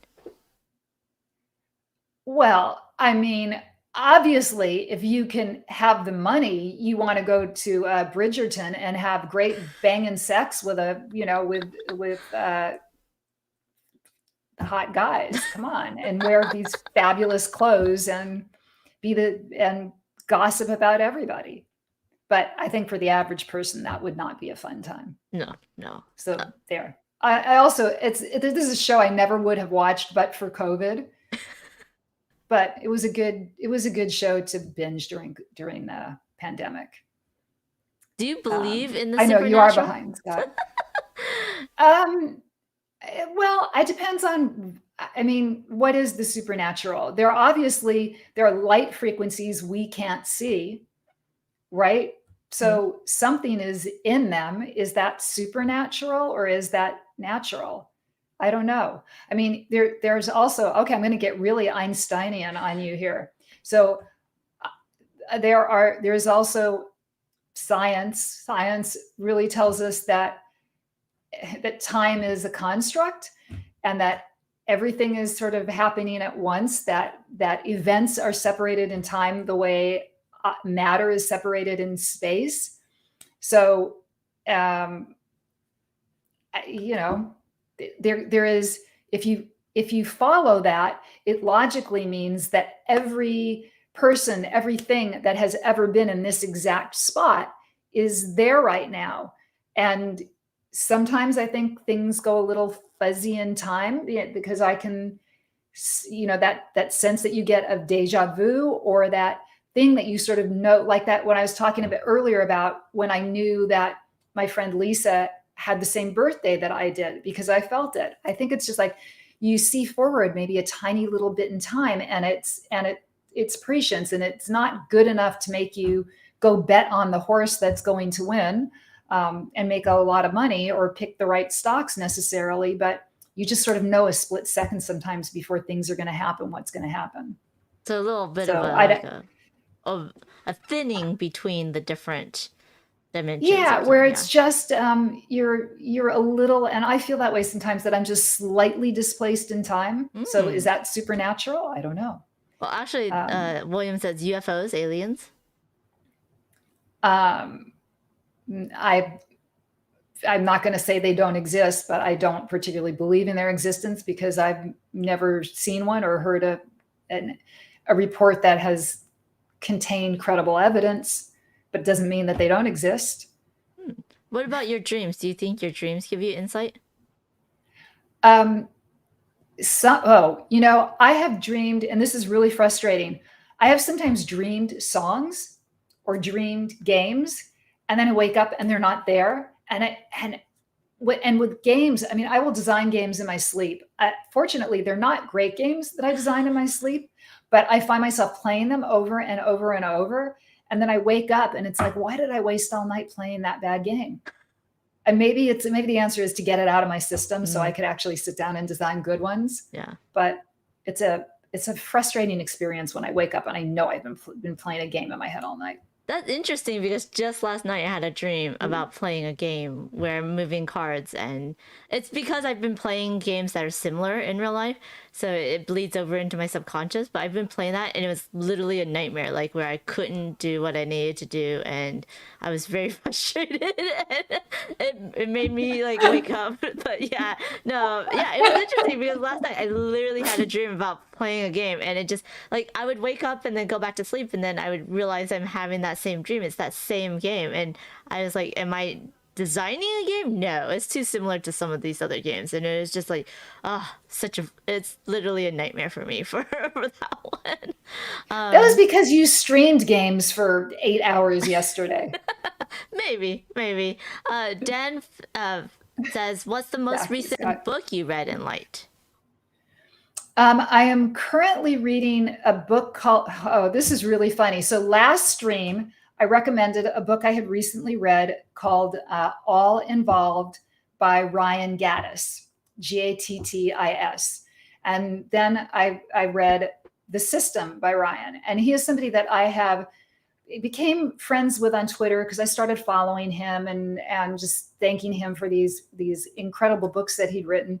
So Amazon knowing that I had bought two Ryan Gaddis books from Amazon, sent me a few weeks ago a thing that just said, "Here, we're going to give you some amount of money off a book by Ryan Gaddis." So I emailed Ryan and I said, "Well, which book of yours should I read? Should I read a book called Safe?" He also wrote a book called Kung Fu High School, and he kind of I said, I'm leaning towards Safe, and he said, "Well, yeah, go with that." And it's a book from the point of view of a safe cracker who ends up taking something from a safe that he shouldn't have. And the book starts with a playlist, and The Runaways is on there. And I'm just like, here I've been thinking I discovered Ryan. And Ryan has never told me that he knew who I Oh, was or he that might he not knew my know. band. He might not know. No, he knows. He knows because he knows. And he said, I have been, and I said, "Oh, you sly devil," that play. And he said, "I have been dreading your reaction to that playlist." So it just happens, I am reading a book that opens with a playlist that my band is on. There you go. There you go. There you go. So, Scott Aiden says, Alden says, I've had the same dream, Jackie. I woke up to find it's some mundane action like rolling a die. I mean, dice chucking is fun, though. It is fun. Dice checking is super fun. And I have yet to find the ultimate perfectly satisfying dice chucker. A dice chucker is just a game where you have like a fistful of dice Yahtzee. And you're rolling them a lot. And Yeah. if they're, Yahtzee or one deck dungeon, I guess is a really good dice chucker. And it's nice and thinky. But yeah, it's fun, especially if they're really cool dice. It's very tactile. Like playing them online is not the same. Yeah. So, yeah. So if you I love this. That dinner question. Yeah, I knew you though. You go ahead. Yeah, Dana wants to know that if I could be. It's basically who are your ultimate dinner party guests, but she's limiting this to people that I met during my Runaways days, which makes it harder because I have really thought about like who would I if I could have dinner with anybody, living or dead, because I then I would pick Queen Cleopatra. I'm dying to know what she was like because she spoke 14 languages, none of them being English, so that would be interesting, and all of them being ancient. But pretending you could communicate and getting over the smell thing, because but she completely charmed in some way two Roman emperors who did not take over her kingdom. She ruled when she had siblings trying to kill her. She's really fascinating to me. And nobody knows what she even looked like. So that doesn't quite answer your question because you're asking me about from the days that I was in the Runaways. And I'm trying to think who I met that was really, really interesting. I mean, I would totally bring back Tom Petty, nicest guy in the world. That is one celebrity death that really hit me very hard and very personally. Ray Davies is a really interesting guy, fascinating to talk to. You can see that I'm talking about this. Yeah, David Bowie. I never had a conversation with, and would love to. Iggy Iggy's an interesting guy too because he's the guy that had a higher degree in mathematics, and unfortunately there aren't a lot of women that I met during the time period that were really that fascinating. So I wish I could just come up with a woman and go, yeah, that's somebody I would want to sit down with. And I can't think of any because we were surrounded by dudes. Yeah. Total. I think we're in the last 5 minutes, so the last probably going to be the question. I kind of like Karen's song. If my life had a theme song, what would it be? Wow. Do I have to pick an existing song or can I write one? Oh, that'd be cool if you wrote one.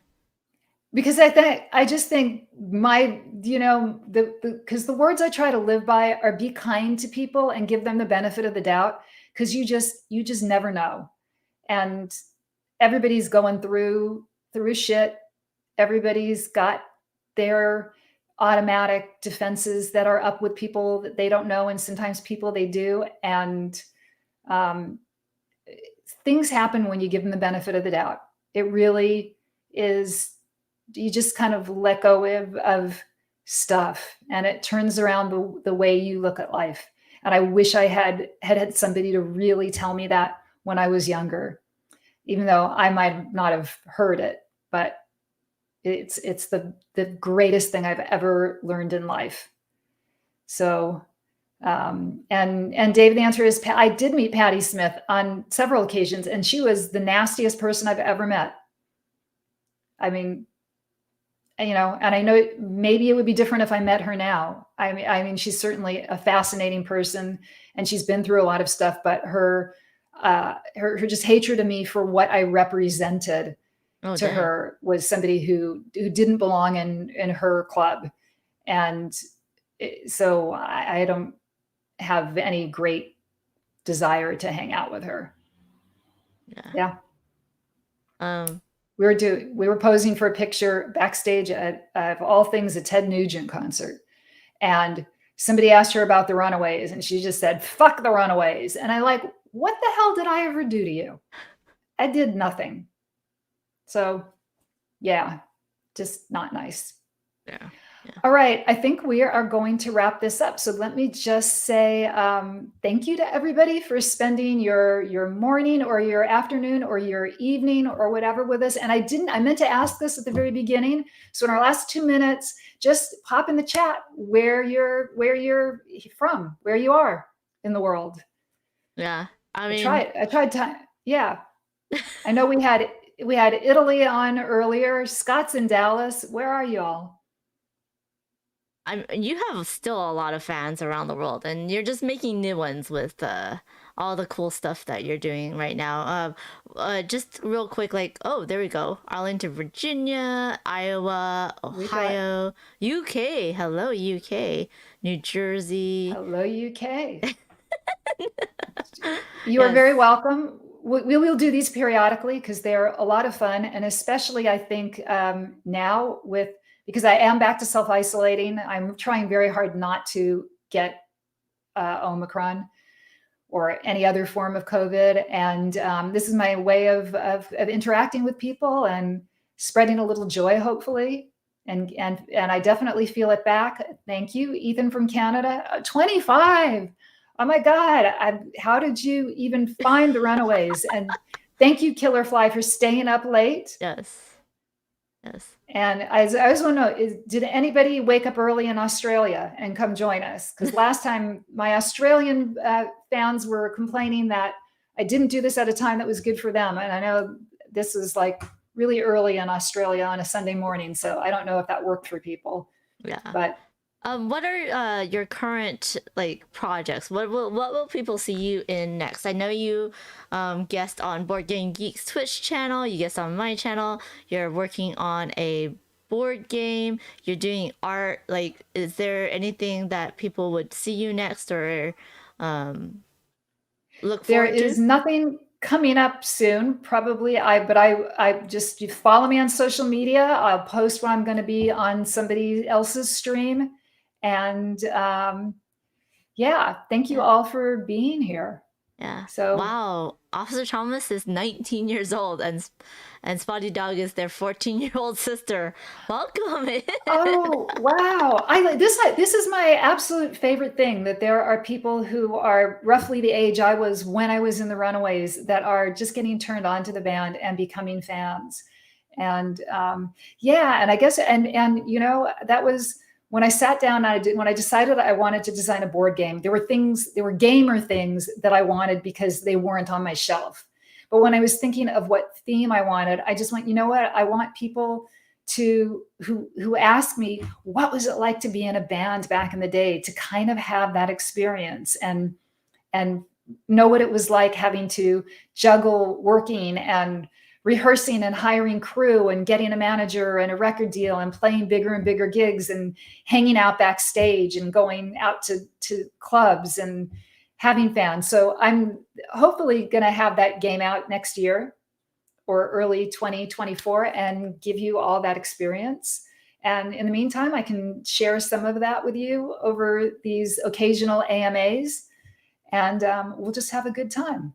Yeah. So, yeah, that's They, cool. And I think we will. It's 3 o'clock yep. in LA.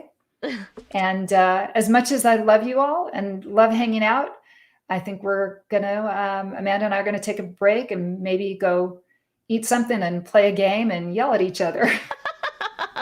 Probably, most Because likely. that's what we do.